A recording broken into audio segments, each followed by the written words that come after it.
I'm from Ireland. I grew up there.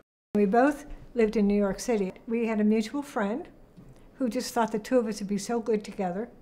I started off as a comparison shopper, which I loved, and then I became an assistant buyer of junior dresses. I think they had never seen anybody like me upstate New York, which is where I'm from, and you know, just not a New Yorker. When we got married, I invited them to the wedding, and they gave us a $100 check. That was unbelievable. Back then. Back then in 1967? 67. $100? I mean, I remember getting $5. I read this piece about a teacher who was bringing Catholic and Protestant children over to his town and putting them with host families. So I thought that's really intriguing. I cut that out and I said, I should follow that up. And like, you know, you get ideas. I do anyway, and I cut things out and I put them in a briefcase when I'm going, and I never follow. Sooner or later, you know, you toss them. But this, every time I opened my briefcase, it was like it was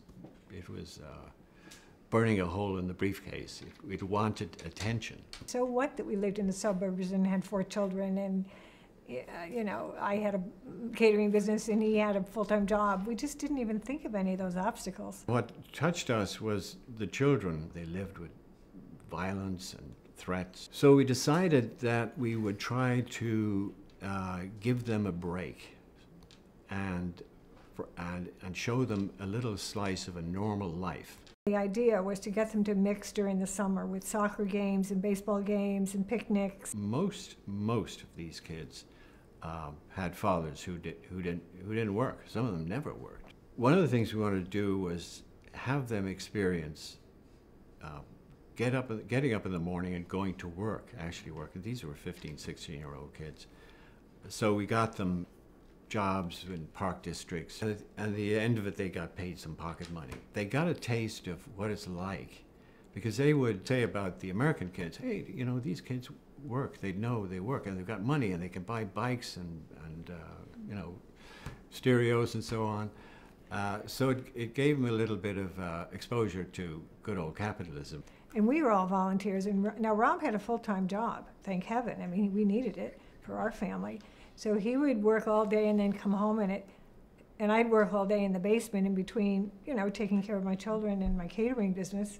And then in the evening, he and I would go over, you know, everything to do with the Irish Children's Fund. It's only in America that this could happen. It really is. I really believe that. Mm-hmm.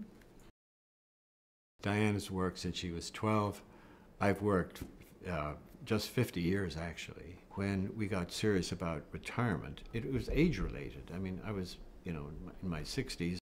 His approach as a financial advisor was much larger than just the financial part of it. I know it was very important to us. We're of the mindset that we want to help our children now. I don't want to just save it and give it to them when we're dead. I want to do it now, and we have been doing that. We sat down, and he took great pains to glean from us what our risk tolerance was, for instance. My issue has always been I have to feel secure.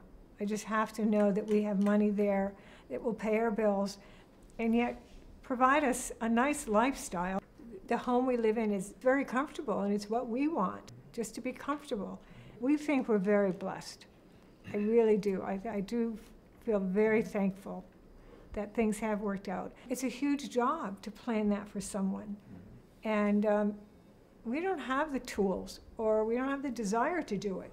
It's not something that interests me. I want somebody else to do it for me. You want to enjoy life and look at life in a different way. We don't think about it all that much. We don't think about it because it's something we don't worry about. It's something we don't have to worry about. That's the key.